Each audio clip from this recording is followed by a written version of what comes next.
Como sabemos, hay un número importante de publicidad en todo internet acerca del remake del videojuego Final Fantasy VII.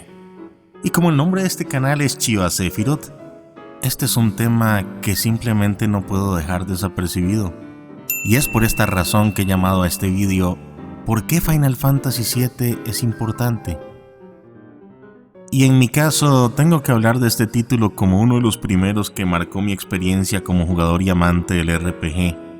Un género de videojuegos que por un momento casi queda en el olvido, pero que actualmente poco a poco ha venido a manifestarse, alejándose de lo que en algún momento fuera una muerte dolorosa del género.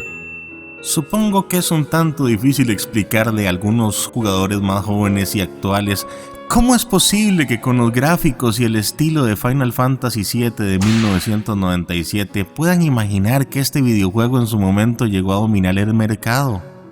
Y sí, Final VII no solamente dominó el mercado, sino que lo transformó, siendo el primer Final en 3D. Su director fue Yoshinori Kitase, que en estos tiempos se dedica solo a ser productor.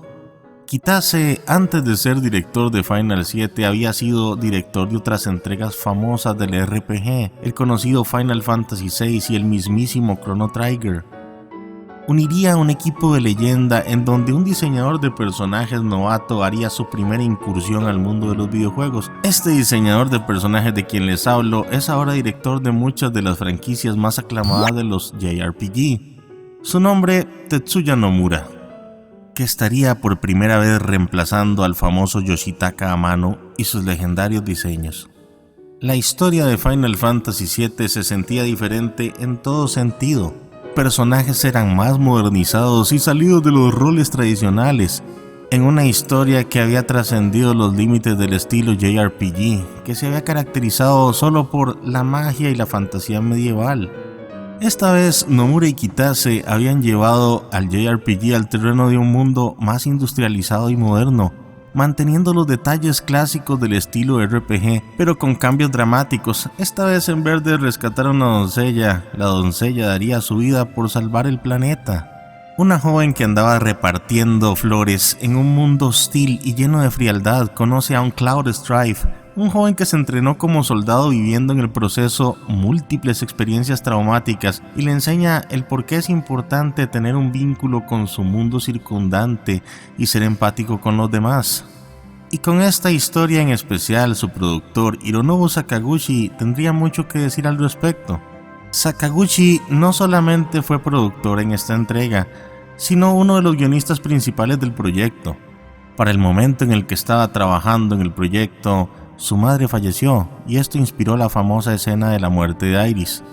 El productor del juego quiso que el jugador tuviera una sensación de una pérdida durante la historia del mismo. Y esta decisión cambió por completo la historia no solo del juego, sino de la franquicia.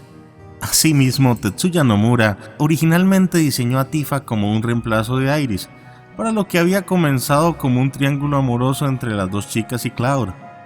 Sin embargo, Tifa como personaje fue evolucionando mucho y conforme avanza la trama es notorio lo importante que se vuelve en el desarrollo de la historia.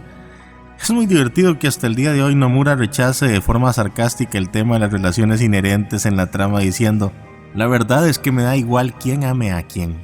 Típico de Nomura, ¿no creen? La música en este título sería otro aporte realmente importante para la historia. El genio de Nobuo Uematsu sigue siendo reconocido en las nuevas versiones orquestales de sus maravillosos temas musicales, que representan a cada personaje. Incluso fueron parte de uno que otro puzzle del juego. ¿Y cómo podríamos olvidar el piano en la casa de Tifa?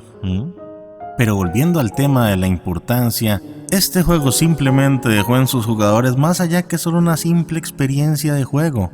Esta historia es para muchos que la recuerdan una reflexión profunda con la que se identificaron por un momento y les marcó.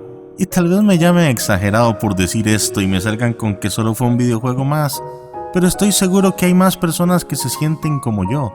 Si no fuera así, no existiría este sentimiento de protección que hay hacia el título. Seamos honestos, muchos de nosotros no estamos seguros de que esta adaptación nueva de Final Fantasy VII llegue a hacer honor a la entrega original.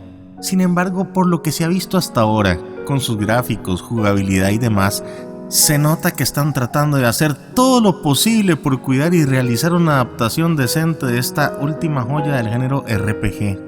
¿Llegará este título a rendirle el respeto y ser tan buena como su antecesora entrega?